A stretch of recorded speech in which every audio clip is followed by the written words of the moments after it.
এই দেখো বন্ধুরা, এটা কি বলো তো, এটা হচ্ছে মুসুরির ডাল। আমি মুসুরির ডালটা 2-3 ঘন্টা ভিজিয়ে গেছিলাম, আর এই ডালটা বেটে বড়া করে আমি আজকে করবো ঝোল। এর মধ্যেই 4টে কাঁচা লঙ্কা দিয়ে আমি বেটে নেবো। তো চলো আগে ডালটা বেটে নিয়ে আসা যাক। এই দেখো, এর মধ্যে দিয়ে দিচ্ছি আমি লবণ, দিচ্ছি কিছুটা হলুদ। এবার আমি ভালো করে এটা মিশিয়ে নেবো। দিয়ে এলো গরম গরম হয়ে গেছে, আমি অল্প অল্প করে দিয়ে ভেজে নেবো।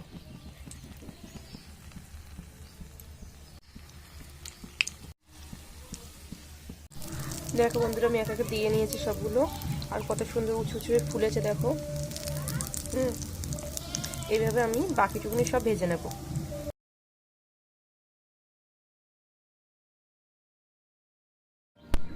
এই দেখো বন্ধুরা, আমি সব বড়াগুলো ভেজে নিয়েছি, আর কত সুন্দর মোটা মোটা হয়ে ফুলেছে দেখো। এটা মাখার সময় যত বেশি মাখবে তত এরকম ফুলবে। তো চলো এবার রান্নাটা বসানো যাক। আমি কয়েকটা আলু এই জলের মধ্যে সিদ্ধ করে নেব।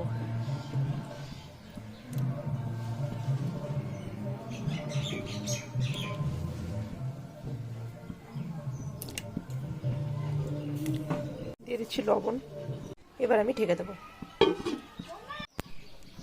আমি আলুগুলো সিদ্ধ করে তুলে খোসা ছাড়িয়ে নিয়েছি। এবার দিয়ে দিচ্ছি কড়াইয়ে তেল। আলুগুলো দিয়ে ভালো করে ভেজে নেব।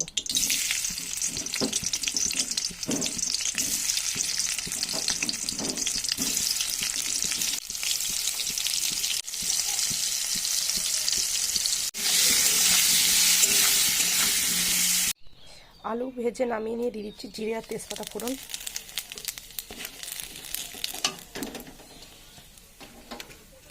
দিয়ে দিচ্ছি পেঁয়াজ কুচি।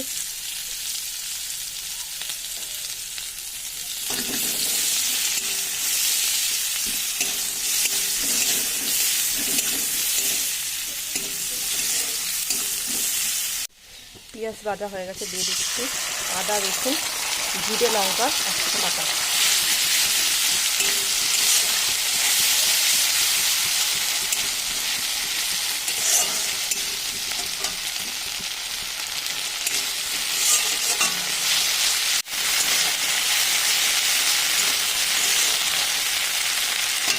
মশলাটা ভালো করে ভাজা হয়ে গেছে, দিয়ে দেবো নতুন অল্প পরিমাণ জল।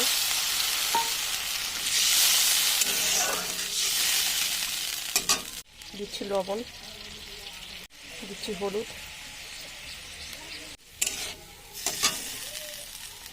এবার দিচ্ছি মটরশুঁটি,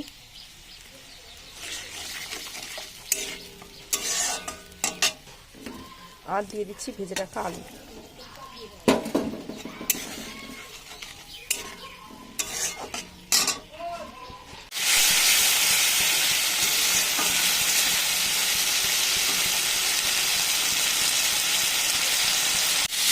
মশলার আলু ভালো করে কষানো হয়ে গেছে, এবার দিয়ে দেবো এর মধ্যে আমি জল।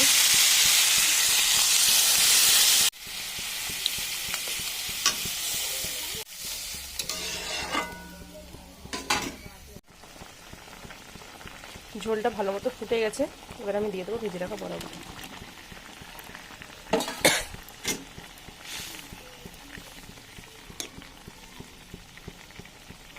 আমি দিয়ে দিচ্ছি সামান্য পরিমাণ চিনি এর মধ্যে।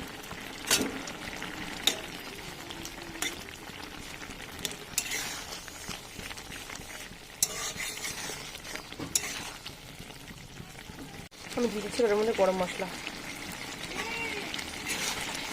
এবার আমি তরকারিটা নামিয়ে নেব। এই দেখো বন্ধুরা, তরকারিটা আমি নামিয়ে নিয়েছি। রান্নাটা কেমন লাগলো অবশ্যই জানিও। আর আজকের ভিডিওটা আমি এখানেই শেষ করছি।